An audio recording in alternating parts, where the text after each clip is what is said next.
Major Ali Shah is well into the conversation. I believe he's also joined us, IMPAR panelist. Major Ali Shah, your first take on these record numbers. What is leading to this surge? What do you attribute these record numbers to of Hajj Yatris?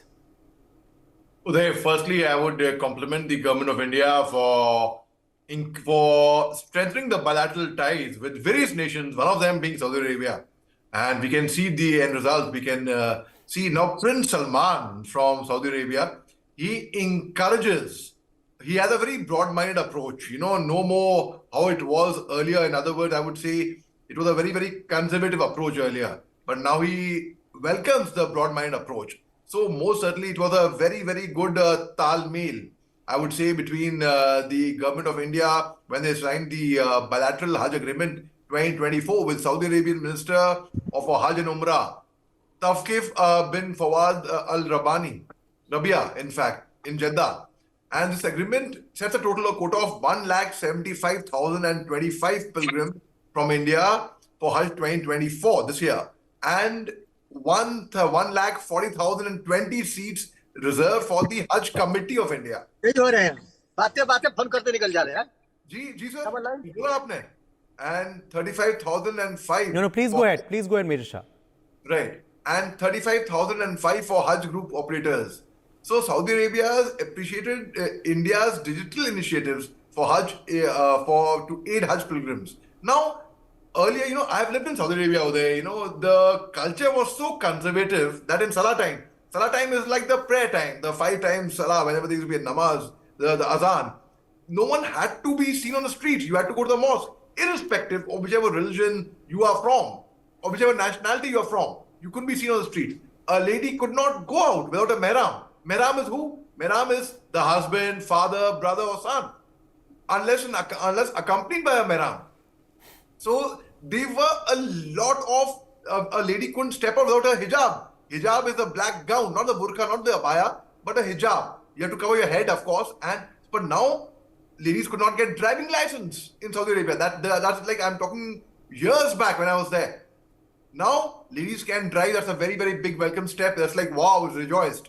But I think it's a very normal thing, a lady driving. And when we talk about women empowerment, Uday, I just returned a few days back after attending the Non-Aligned Movement conference on women empowerment at Azerbaijan in Baku, and I was one of the delegates over there. And I saw even there were women from Arab nations also who were there, and they're progressing. Not earlier how it was. So now when a lady from India goes for Hajj, only a lady I'm talking about right now, like we saw an Air India aircraft last year took off with all lady pilgrims. And earlier they had to be accompanied by a mehram. I just explained what a mehram is. So it is a very, very welcome step, and I see it as a deal which is going to strengthen our bilateral ties, not just with Saudi Arabia only. Because when you go for Hajj, there are people from different nationalities who come there. A lot of other Muslim nations also come there to performing the Hajj pilgrimage. So when I go for Umrah is not a Hajj, it is a lesser Hajj, which means Umrah can be done. Same thing, same procedure of Tawaf. Tawaf is the 7 rounds around the Kaaba Sharif in Mecca.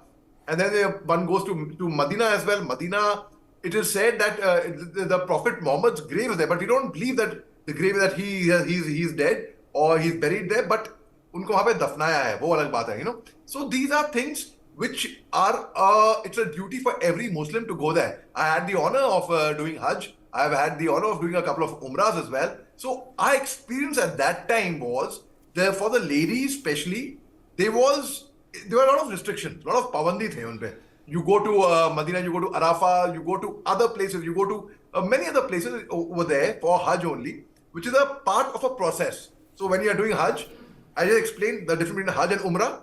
Umrah is the lesser Hajj, which means Hajj has to be done at that time, Bakra Eid se pehle, right? And Umrah can be done any time of the year that you wish to. And going near the Kaaba Sharif, that's in the Mecca mosque, it is there. What you see, but people have seen in pictures, the big Mecca mosque, that's the Kaaba Sharif, the Haram Sharif it's called. And that is a very, very sacred and a very, very holy place for the Muslims. So when subsidies are increased, when there are more reservations, when Hajj pilgrimage from India's welcome in Saudi Arabia more, I think most certainly it helps us in increasing our diplomatic and bilateral ties also over there. Yes, Ali Shah, to further boost the numbers in the years ahead as well. Okay, that's a very, very good question over there. Firstly, we have to we have to also not just talk about, take action for women empowerment. Firstly, that's very, very important, and which we are doing. And I'm so glad to see that lady officers are serving leading contingents in the army. In fact, I had roughly thrown up an idea in the year 2008 when I had come from Nagaland to Delhi at the Army for the Republic Day parade. That time at the Army House, the Chief of Army Staff was General Deepak Kapoor.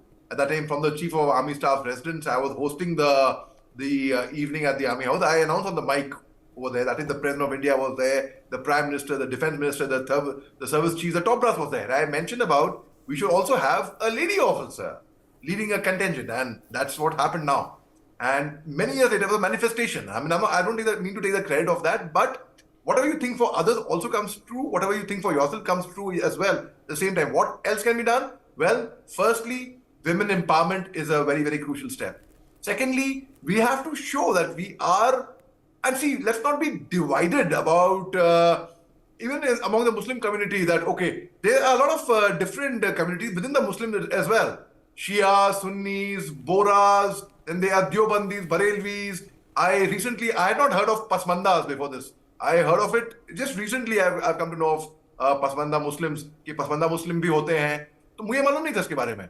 Now, the very fact is, when we are united, when we are together, strong, and I would rather say as Indians when we come forward. Because I'll tell you one thing, in Saudi Arabia, in Mecca, there is a road, and which I somewhere do not agree with this, where there's a road which says Muslims can go this way, non-Muslims this way. So which means non-Muslims are not allowed to visit that side. So it's for their own reason, for whatever. I was for the first time I saw this, and I will not call it discrimination. I would say they must be having their own rules or whatever.